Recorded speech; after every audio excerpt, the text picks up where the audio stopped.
Kaidah dalam tafsir, jika disebutkan dalam Al-Quran atau bahkan hadis-hadis Nabi Sallallahu Alaihi Wasallam keutamaan yang menunjuk pada satu tempat atau satu waktu, itu dimaksudkan bukan untuk mengkultuskan tempat dan waktu tersebut atau memusatkan ibadah kita hanya di waktu dan tempat yang dimaksudkan.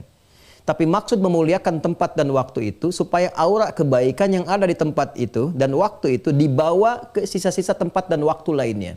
Contoh terkait tempat, Anda menunaikan ibadah umrah ataupun haji ke Mekah Al-Mukarramah, lalu ziarah ke Masjid Nabi SAW di Madinah Al-Munawwarah misalnya. Tempatnya baik, semangat kita bagus untuk ibadah, meningkat kita untuk salatnya, untuk infaknya dan sebagainya, untuk i'tikafnya. Nah, tapi sepulang dari situ yang diharapkan bukan hanya memfokuskan Mekah Madinahnya, Masjidil Haram, Masjid Nabawi. Orang yang sukses dari itu adalah orang yang mampu membawa aura Mekah dan Madinah saat pulang ke tempat dia, baik ke Malaysia, ke Indonesia, ke Turki atau tempat lainnya, sehingga setiap tempat itu terasa auranya seperti Mekah, seperti Madinah.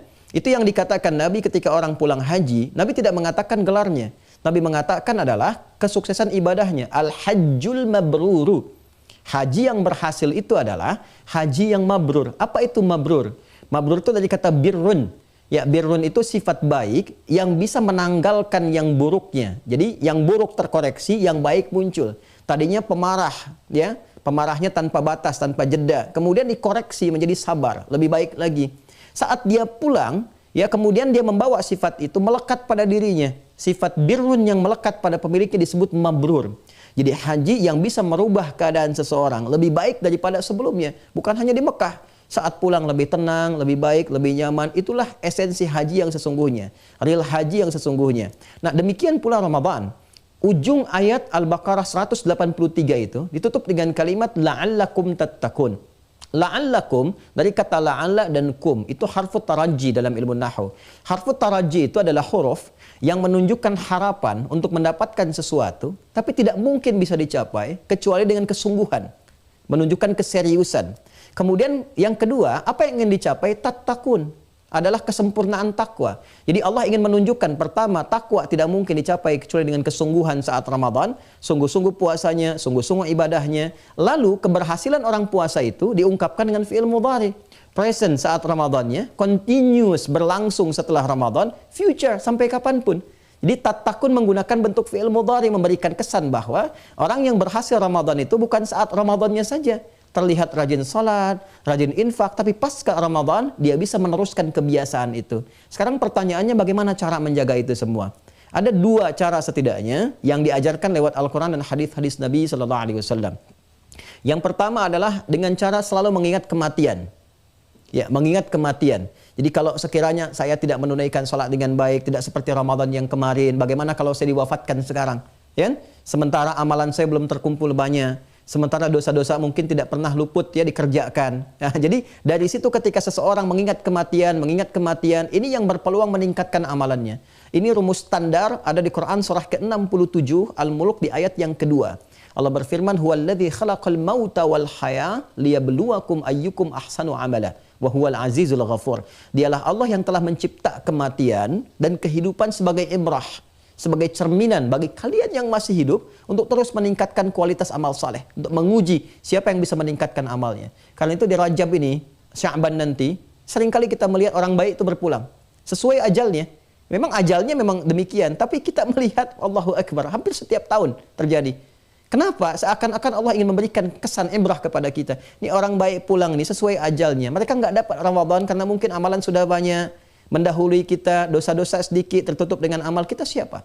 Karena itu selalu ingat kematian, selalu ingat kematian. Kata Nabi, pengingat terbaik untuk meningkatkan amal soleh itu kematian. Satu itu. Yang kedua, selalu ingat kesalahan-kesalahan dan dosa. Ya, sudah tertutup belum? Kalau kita tertinggal lagi, merasa aman dengan amalan kita, sementara kita tidak bebas dari dosa. Coba ingat setiap hari ukur berapa banyak mata melakukan kesalahan, ya, lisan melakukan kesalahan. Kalau kita selalu mengingat muhasabah, itu yang disebut muhasabah, ingat dosa-dosa, ingin ditutupi. Tak ada cara menutup dosa kecuali amal saleh. Saleh itu yang mampu menutup salah. Ya, ada seorang ulama, alim, dia tuh kalau memohon kepada Allah, tapi ini tak harus ditiru ya, karena ini memang unik. Kadang ada beberapa orang yang unik gitu ya. Dia selalu meminta sakit. Kalau sepekan tuh dia sehat, tak sakit, dia menangis. Ya, saat menangis tuh kawannya bingung, "Syekh, kenapa Anda menangis?" Ya, Kata Syekh ini, bukankah orang sakit tuh, kalau sakit kata Nabi diampuni dosanya. Karena dia banyak istighfar. Aku takut sepekan ini aku nggak sakit, dosa aku tak terampuni. Anda bisa bayangkan, ya. Ada seorang alim, ulama besar, dia lewat dengan muridnya pada satu tempat, tiba-tiba pingsan. Padahal Syekh ini dikenal dengan seseorang yang kuat, fisiknya tangguh, biasa berkelana, tapi ini pingsan. Lalu tiba-tiba terbangun, saat sadar ditanya, Syekh, kenapa engkau bisa pingsan tadi? Ya, aku teringat saat lewat tempat tadi itu, aku teringat dulu aku pernah berbuat salah di situ. Karena aku merenungi dosa aku gitu. Ya Allah, sampaikan lagi ke sini untuk aku istighfari. Ya Anda bisa bayangkan bagaimana sih seorang ulama itu salah. Ya, salah ulama itu dibandingkan dengan kita, seperti apa batasan salahnya. Itu masih mengingat kesalahan sampai bisa pingsan. Dan itu meningkatkan kualitas untuk takarub kepada Allah, untuk mendekat, untuk taubat, meningkatkan amal saleh. Jadi kita jaga ya, ibadah puasa kita itu pertama tadi dengan merasakan bagaimana kalau diwafatkan sementara kualitas amalan belum baik. Yang kedua, mengingat kesalahan-kesalahan. Allah sudah gugurkan di Ramadan, masa sekarang berbuat salah lagi? Nggak ada yang bisa menutup itu semua kecuali kita melestarikan amal soleh yang telah kita lakukan. Jadi dzikrul maut wal muhasabah, kedua ini adalah cara yang paling efektif untuk menjaga aura Ramadan sehingga sampai 11 bulan bisa stabil ditunaikan. Demikian, Allah Ta'ala alam bisawab.